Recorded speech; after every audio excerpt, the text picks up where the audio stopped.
İsa'nın en atası her yıl Pesah bayramına Yerusalim'e giderdiler. İsa 12 yaşına yetenne olar bayramçılık adatı boyunca yine Yerusalim'e gittiler.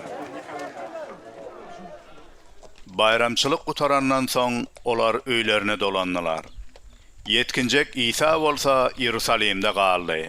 Emma onuň en atasynyň bundan habary ýokdy. Olar onu ýolagçylaryň arasyndadyr öýdüp bir günlük ýoly geçdiler. Onsoň onu dogan garyndaşlarynyň, dost ýarlarynyň arasyndan gözläp başladylar. Onu gözläp tapman soňlar izlaryna Yerusalim'e dolandylar. 3 günden soň onu ibadathananyň howlusundan tapdylar. Ol din muallimlarynyň arasynda oturup, olary diňläp, soraglar berýärdi.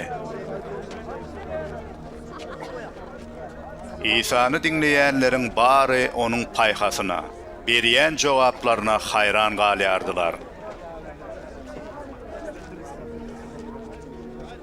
En atasy onu görenlerine gen galdylar. Ejesi oňa: "Oglum, näme üçin beýtdiň?